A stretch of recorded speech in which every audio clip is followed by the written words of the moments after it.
of the Eskimos that are here with us. Thank you all who are watching at home. We're in our early version of week number 296. It's our 296th consecutive weekly rally. There was no way we were not going to be here today. We went to get the comment later. I want to obviously just start by talking just a couple of minutes about the shooting, the ICE shooting of a protester yesterday in Minnesota.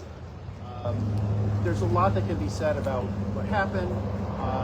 We've all seen many videos. The videos continue to come out. The photographs continue to come out.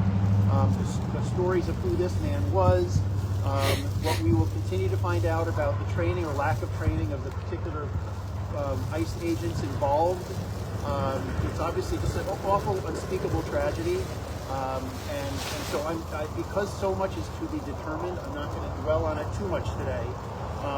But I just want to note, if you want to criticize him for standing in a road, or you want to criticize him for coming to the assistance of a woman who was being pushed down by ICE, fine.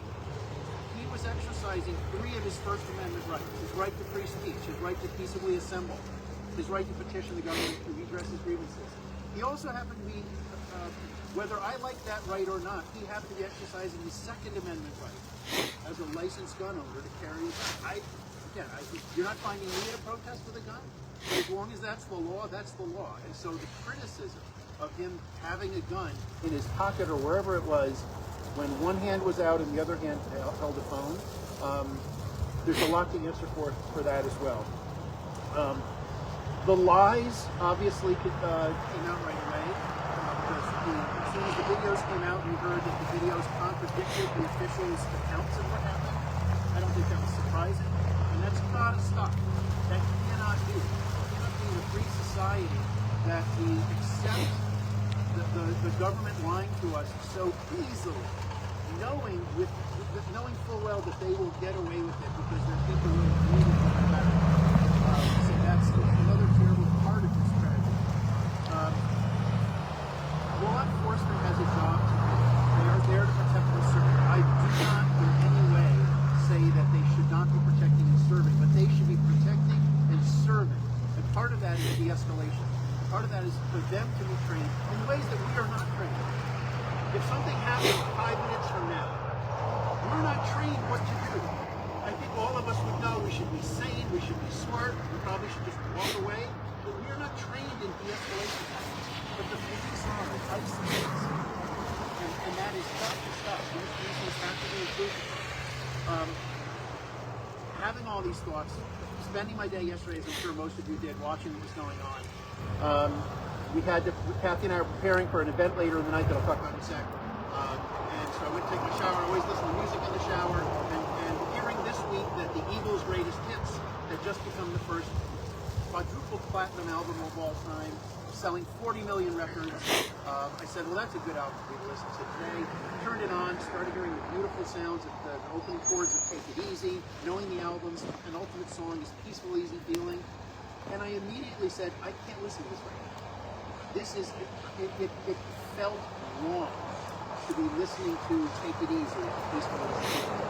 And I said, okay, I gotta put something else on. I'm gonna put on the Malcolm X soundtrack, or I'm gonna put on Fight the Power by Public Enemy, or I'm gonna do something. I thought of Revolution Rock by The Clash, and then I put on instead the album Combat Rock by The Clash. And the first song is called Know Your Rights.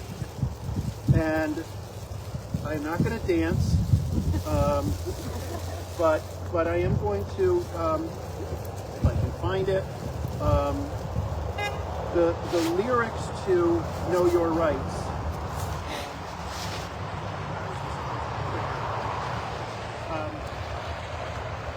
This is the song that for me captured the mood that I needed to be in as I took my shower. Know your rights. All 3 of them. Number 1, you have the right not to be killed. Murder is a crime, unless it was done by a policeman or aristocrat. Know your rights. And number 2, you have the right to food money, providing, of course, you don't mind a little investigation, humiliation, and if you cross your fingers, rehabilitation. Know your rights. Right number 3, you have the right to free speech. as long as you're not stupid enough to actually cut it. That was the song that I listened to. My biggest concern about what ICE is doing, I mean, obviously I'm concerned for the lives, I'm concerned for what it means for the country, but it is not hard at all to follow the crumbs along the trail between now and the midterms. And I think that there's a significant danger that we will, I hope we don't talk about it at all between now and November, because I hope it becomes really clear that the midterms this has nothing to do with the midterms, and that we'll all be able to vote all across the country peacefully and in any way we choose. But I am really concerned that may not